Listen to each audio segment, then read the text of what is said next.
Hello everyone, welcome back to our channel Insight CSIT. My name is Poonam. मैं यहाँ पे Bihar state examination की preparation करवा रही हूँ सब्जेक्ट कंप्यूटर साइंस। तो आज हम लोग इस वीडियो में कवर करने वाले हैं फंडामेंटल्स ऑफ कंप्यूटर। तो फंडामेंटल्स ऑफ कंप्यूटर में हम लोगों ने बहुत कुछ पढ़ा है। तो चलिए आज हम लोग कवर करने वाले हैं most important topic structure and working of computer. मतलब कि हमारा जो कंप्यूटर है उसका स्ट्रक्चर क्या है और उसकी काम क्या है। तो चलिए स्टार्ट करते हैं। अगर आप चैनल पर नए हैं और डेडिकेटेड तैयारी करना चाहते हैं क्वेश्चन प्लस थ्योरी, तो आप हमारे साथ जुड़ सकते हैं, चैनल को सब्सक्राइब कर सकते हैं। तो चलिए हम लोग आज स्टार्ट करते हैं structure and working of computer. तो जैसा कि आप देख सकते हैं मैंने यहाँ पे डायग्राम लगा रखा है। एक तो देखो हमें ऐसा दिखता है कि एक हमारा सीपीयू है, मॉनिटर है, कीबोर्ड है, माउस है।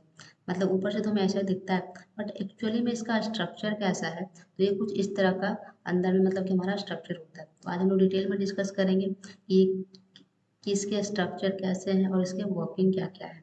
तो चलिए स्टार्ट करते हैं। तो देखो सबसे पहले हम लोग कंप्यूटर से कुछ भी करवाते हैं तो जब तक हम इसको इनपुट नहीं देंगे तो वो क्या हमें आउटपुट देगा।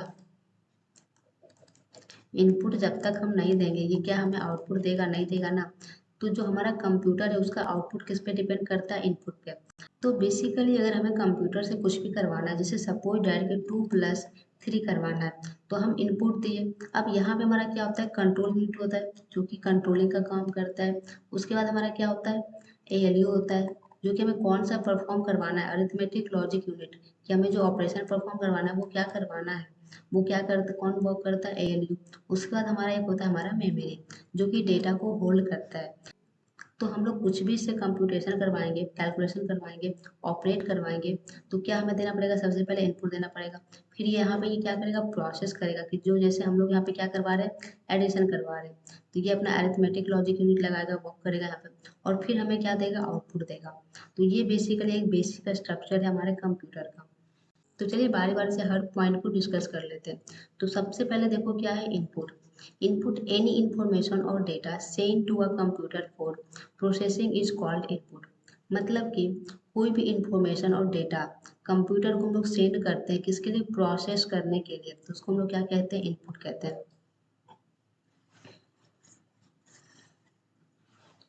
तो जो डेटा यूजर के थ्रू जा रहा है कंप्यूटर में उसको हम लोग क्या कहते हैं, इनपुट कहते हैं।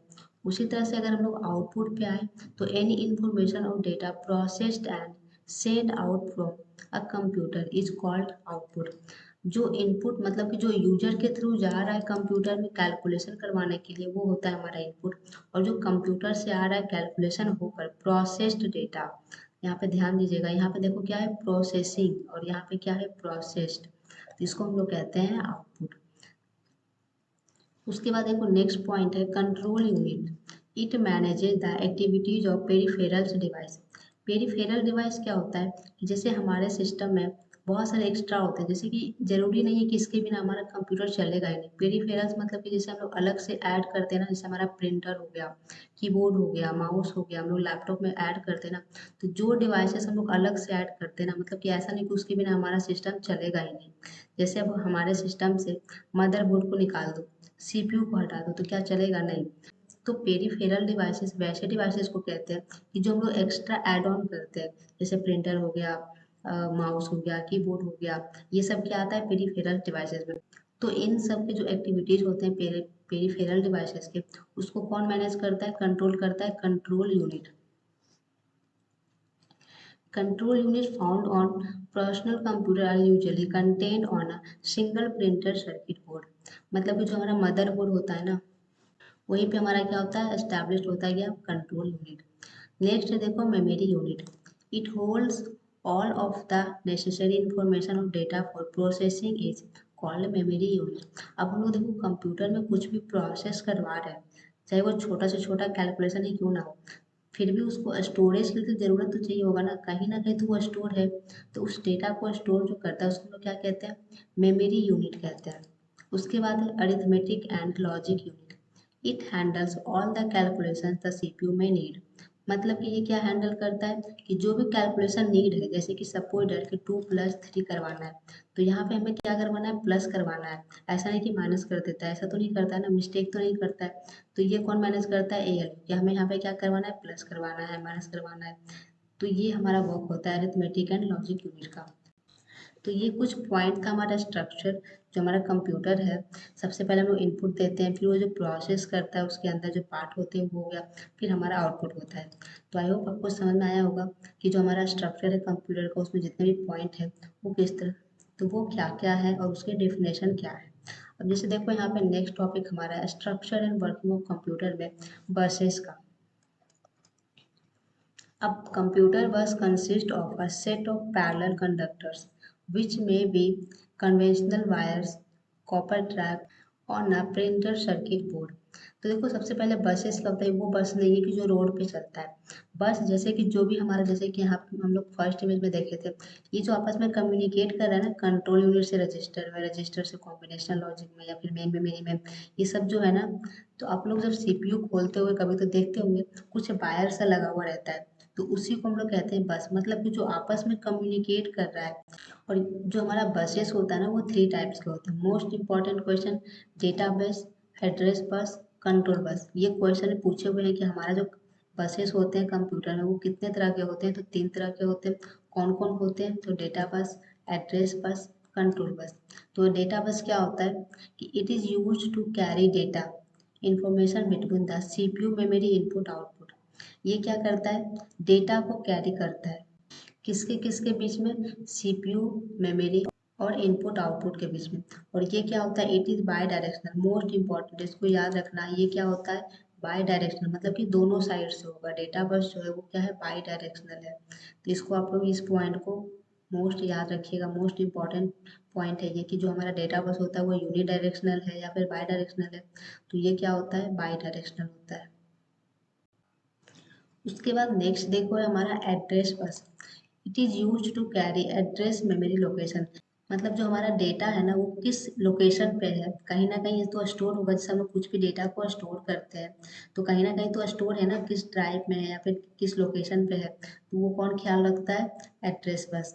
तो it is use to carry address memory location, मतलब कि किस मेमोरी लोकेशन पे हमारा जो एड्रेस है, डेटा का एड्रेस है, वो कौन बताता है, हमारा एड्रेस बस। और ये क्या होता है, हमारा यूनी डायरेक्शनल होता है। तो याद रखिएगा कि एड्रेस बस हमारा क्या होता है, यूनी डायरेक्शनल होता है, मतलब कि एक तरफ से ही होता है। एड्रेस बताना है ना कि किस लोकेशन पे है, तो ऑब्वियसली कि वन वे होगा। तो ये क्या होता है, यूनी डायरेक्शनल।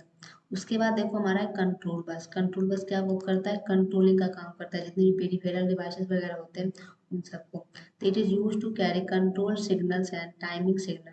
ये क्या करता है, कैरी करता है किसको, कंट्रोल सिग्नल को एंड टाइमिंग सिग्नल को। तो ये मोस्ट इंपॉर्टेंट तीन टॉपिक था, data bus, address bus, control unit. Control bus, और कंट्रोल बस क्या होता है, ये यहाँ पे मिस्टेक है, ये यूनी डायरेक्शनल नहीं होता है, ये होता है हमारा बाई डायरेक्शनल। यूनी डायरेक्शनल एक ही होता है हमारा address bus. Control control unit तो बोथ साइड से होगा ना, कंट्रोलिंग का वर्क करेगा। तो ये क्या हो जाएगा, बाई डायरेक्शनल। इसको करेक्ट कर लीजिएगा, ये यूनी नहीं होता है, ये बाई होता है। तो ये था हमारा बसेस। तो आई होप आपको समझ में आया होगा कि structure and working of computer में स्ट्रक्चर हमारा क्या था और हमारा जो उसका वर्किंग है वो क्या है। नेक्स्ट देखो हमारा एक छोटा सा टॉपिक है इनपुट एंड आउटपुट डिवाइसेस। जैसे कि अभी हम लोगों ने पढ़ा कि जो कंप्यूटर में लोग इनपुट देते हैं तो किसके थ्रू इनपुट देते हैं, और जो हमारा आउटपुट शो होता है वो किसके थ्रू होता है। और नॉट जस्ट कंप्यूटर में बहुत सारे ऐसे डिवाइसेस हैं जिसके थ्रू हम लोग इनपुट देते हैं, और बहुत सारे डिवाइसेस ऐसे हैं जिसके थ्रू हमें आउटपुट शो होता है। तो चलिए दोनों में डिफ्रेंशिएट देख लेते हैं कि हमारा क्या होता है इनपुट डिवाइसेस और क्या होता है आउटपुट डिवाइसेस। तो देखो सबसे पहले मैंने मेंशन करा है फर्स्ट पॉइंट में, it takes the data from the user and send it to the processor for execution. कि ये क्या है, take the data from the user, मतलब कि यूजर के थ्रू हमारा डेटा जाता है सिस्टम में, और फिर वो प्रोसेसर होता है, और फिर वो प्रोसेस होता है किसके थ्रू होता है, प्रोसेसर के थ्रू। तो ये हमारा हो गया इनपुट डिवाइसेस। वही हमारा आउटपुट डिवाइसेस क्या होता है, it takes the process data from the processor and send it back to the user. ये क्या होता है, ये प्रोसेस डेटा है जो प्रोसेसर के थ्रू होता है और सेंड किया जाता है किसके लिए, यूजर के लिए। तो ये हो गया हमारा आउटपुट डिवाइसेस।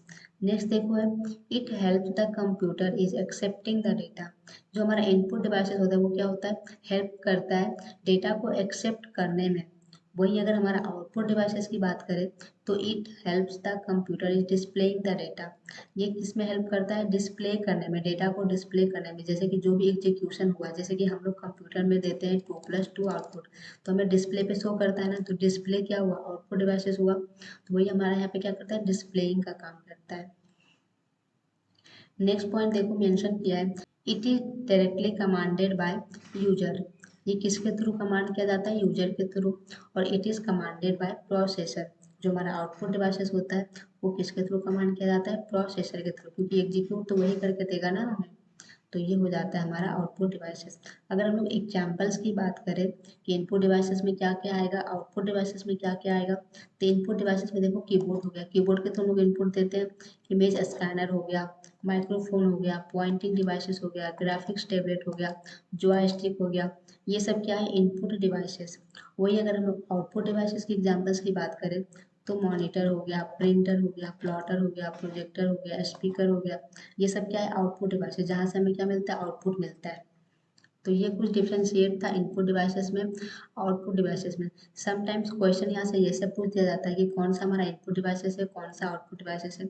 तो हमें ध्यान रखना है, समटाइम्स कंफ्यूजन हो जाता है कि कौन सा इनपुट डिवाइसेस है और कौन सा आउटपुट डिवाइसेस है। और कुछ डिवाइसेस ऐसे होते हैं कि इनपुट और आउटपुट दोनों होते हैं। जैसे कि वेबकैम की बात करें, वेबकैम हमारा क्या है? एक तरह से इनपुट देता है और फिर हमें आउटपुट देता है। तो वेबकैम जो हमारा होता है वो होता है दोनों, इनपुट भी होता है आउटपुट भी होता है। अब जैसे कि टच स्क्रीन, जैसे हमारा मॉनिटर हो गया, तो अगर विदाउट टच स्क्रीन है तो वो तो आउटपुट है। बट अगर टच स्क्रीन है कि हम लोग टच करके कुछ इनपुट दे रहे हैं वहाँ से, तो वो क्या हो गया? बोथ हो गया, इनपुट भी हो गया, आउटपुट भी हो गया। तो यहाँ पे देखो मैंने एक डायग्राम लगा रखा है कि एक तो जैसे एक पार्ट हमारा है इनपुट डिवाइसेस का और एक पार्ट हमारा है आउटपुट डिवाइसेस का। बट जो हमारा ये सर्कल में है ना, बीच में है, ये क्या है? बोथ है। जैसे डिजिटल कैमरा हो गया, पेन ड्राइव हो गया, टच स्क्रीन हो गया, वेब कैम हो गया, सीडी डीवीडी हो गया, मॉडेम हो गया, फैक्स हो गया, ये सब क्या है? बोथ है, इनपुट भी है आउटपुट भी है। तो यहाँ से क्वेश्चन पूछ ले जाते हैं सम टाइम कि कौन सा इनपुट है, कौन सा आउटपुट है, या फिर कौन सा बोथ है। तो ये चीज़ आप लोग ध्यान में रखिएगा। तो ये कुछ आज का छोटा सा टॉपिक था, स्ट्रक्चर एंड वर्किंग और input and output devices. I hope आपके लिए चीज़ हेल्पफुल रही होगी। Thank you so much for watching this video. कल हम लोग इस वीडियो में कवर करने वाले हैं मोस्ट इंपॉर्टेंट कंप्यूटर मेमोरी, जो बहुत ही इंपॉर्टेंट है। इस टॉपिक से क्वेश्चन तो हर एग्जाम में पूछे जाते हैं, चाहे वो कोई भी एग्जाम हो, बैंक हो, एसएससी हो, मतलब कोई भी टीचिंग लाइन का हो, या फिर कोई भी एग्जाम हो, अगर कंप्यूटर से क्वेश्चन बन रहे हैं तो मेमोरी से क्वेश्चन जरूर बनते हैं। तो हम लोग इसको काफ़ी डिटेल में डिस्कस करने वाले हैं। तो चलिए आज इतना ही करने देती हूँ। Thank you so much for watching this video and wait for next video.